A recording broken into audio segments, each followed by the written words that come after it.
First up on the show, well, South Korea was being hailed as one of the model nations to have effectively and efficiently fought the coronavirus outbreak with an immediate lockdown, high testing rates and tracking each case. South Korea not just contained the virus but conducted a general election with record turnout as well. But after close to a month, Seoul has reported its highest number of new COVID-19 cases due to the reopening of bars and clubs in the capital. So what happened?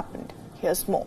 Well, the nightlife district at the multicultural neighborhood of Itaewon in Seoul is now a major COVID-19 cluster, and just 24 hours after its identification, a total of 94 new cases are being linked to COVID-19 clusters found in the nightlife district.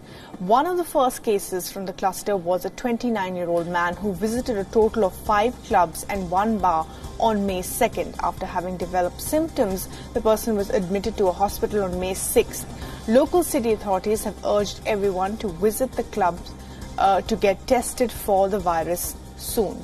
South Korea was slowly recovering from the lockdown measures and is now seeing a sudden surge in COVID-19 cases. As an immediate response, authorities have ordered the closure of all bars, clubs, restaurants, pubs around Seoul once again.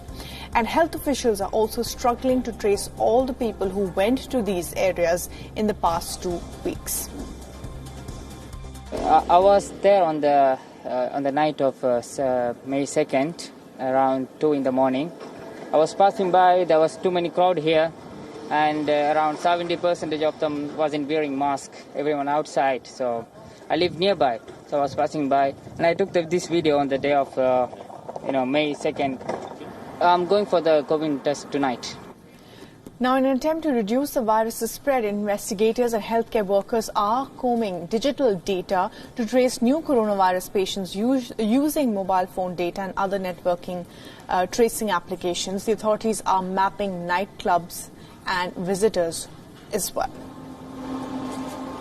최근 평일 기준 하루에 5천에서 6천여 건 수준으로 진행되던 진단검사가 어제 하루 1만 2천 건 이상으로 증가하였고, 현재까지 이태원 클럽 등 유흥시설 방문자와 관련해 7천여 건이 넘는 검사가 진행되었습니다.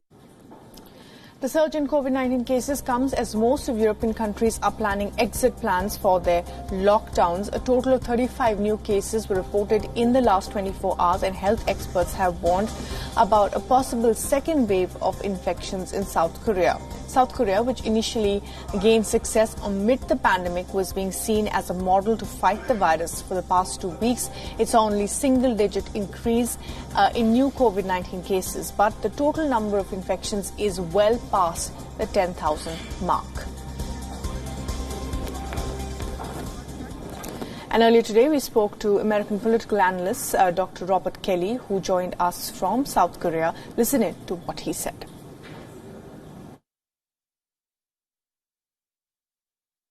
As your report pointed out there, this gentleman visited, I think 4 or 5 clubs, and he went to a bar too, and then, all sorts of people become infected. You've got 95 new infections, and those people have met people as well, so they have to be process traced. I mean, this is why the process tracing or the contact tracing is so difficult, right? Because it spirals really quickly. It expands geometrically. And so the South Korean government, as your report said, particularly in Seoul, has begun to lock down all the bars and restaurants. Where I live, that hasn't happened yet. Schools have been closed again for another week, which means we all have our kids at home for another week, which is going to be really difficult. You're getting sort of a re-clamp down, right? And I think this is what it's going to be like in a lot of countries, right? Countries are going to try to open up a little bit, and then if it flares back up, you get sort of the re-tightening. I'm just not sure if there's any other alternative. The South Koreans tried, and they got burned. I have the feeling that the South Koreans probably don't want to go that far yet, because the nightclub is sort of a unique experience, right? Which is to say that, nightclubs are really packed and really jammed. Yeah, I mean, like you're talking about that one flight where everybody's sitting next to each other. A nightclub is like a train or a plane where you have a lot of people in a very tight space breathing the air without a lot of circulation, right? That's not the case in a lot of other places like restaurants and museums and churches and things like that. So I think it's possible you might be able to keep some things open where it's less dense. But if it starts to show up again in restaurants and things like that too, then the clampdown will become much more severe. But the nightclub is a bit of an outlier because it's so dense.